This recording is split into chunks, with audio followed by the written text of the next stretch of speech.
नमस्कार। Political page पर आप सभी लोगों का स्वागत है।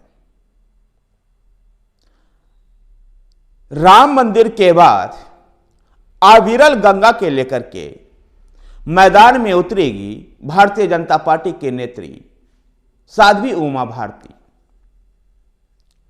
उमा भारती का अयोध्या में राम मंदिर आंदोलन में एक महत्वपूर्ण योगदान रहा है और अब ऐसे में जब अयोध्या में भगवान श्री राम की प्राण प्रतिष्ठा महोत्सव आयोजित हो चुकी है तो अब उमा भारती का अगला लक्ष्य अविरल गंगा को लेकर के है। उमा भारती मंदिर आंदोलन के प्रमुख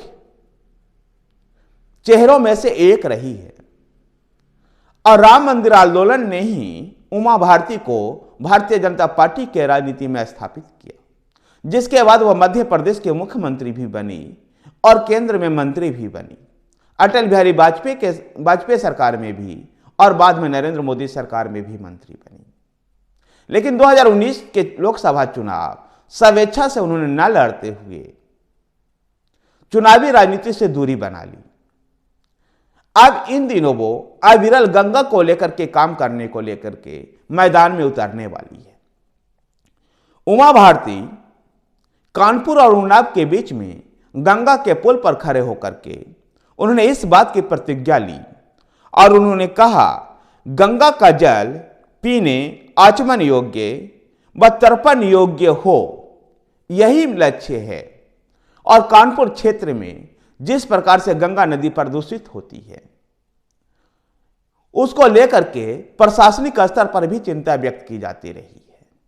नरेंद्र मोदी सरकार में गंगा सफाई मंत्री भी रही है उमा भारती और इसलिए उमा भारती कहती है कि मंत्री रहते हुए हमने 3 साल, 5 साल और 10 साल का एक कार्य योजना तैयार की थी।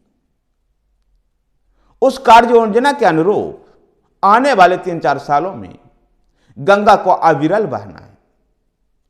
कुंभ और माघ मेले का आयोजन तो कुछ समय के लिए होता है, लेकिन 12 महीना गंगा को अविरल बहने को लेकर के गंगा को अविरल करने को लेकर के एक विशेष अभियान पर वो निकलने की तैयारी कर रही है। अपने मंत्रालय के दिनों में मंत्री रहते हुए मंत्रालय के दिनों को याद करते हुए वो कहती है कि जो कार्य योजना बनाई गई थी उस कार्य योजना पर आगे बढ़ा जाएगा। नितिन गडकरी को भी उन्होंने याद किया और कहा उन्होंने कि गंगा में जहाज चलाने की वो बातें कहते थे तो अविरल गंगा के बिना ये चीजें हासिल नहीं हो सकती है। सिसमऊ नाले का भी उन्होंने लोगों को याद दिलाया कि किस प्रकार से सिसमऊ नाला जो गंगा में गिर रहा था और उसको लेकर के जब वो उन्होंने अन्न जल त्याग दिया था तो उसके बाद प्रशासन के हाथ पांव फूल गए थे और बाद में प्रशासन ने उस गंदे नाले को गंगा में गिरने से रोका था। ठीक इसी प्रकार से अविरल गंगा को लेकर के एक विशेष अभियान चलाया जाएगा। जिस प्रकार से अयोध्या में कार सेवकों का हुजूम उमड़ा था, विश्वास है ऐसा, उमा भारती को ऐसा विश्वास है कि अविरल गंगा को लेकर के भी ऐसे ही कार सेवकों का एक हुजूम उमड़ेगा। उमा भारती भारतीय जनता पार्टी के फायर ब्रांड हिंदू नेता के रूप में मानी जाती रही है। ऐसे में अविरल गंगा को लेकर के उनका यह अभियान निश्चित रूप से भारतीय जनता पार्टी को आने वाले दिनों में एक राजनीतिक लाभ दे सकता है।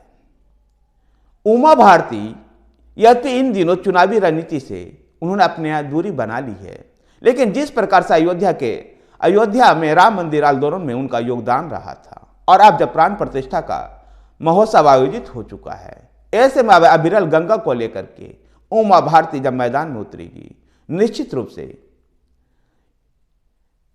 रूप से वो इस अभियान को और तेज कर गंगा को साफ सफाई के कामों में लग जाएगी। धन्यवाद साथियों। वीडियो को लाइक कीजिए, शेयर कीजिए। हमारे साथ बने रहने के लिए हमारे चैनल पॉलिटिकल पेज को सब्सक्राइब कीजिए।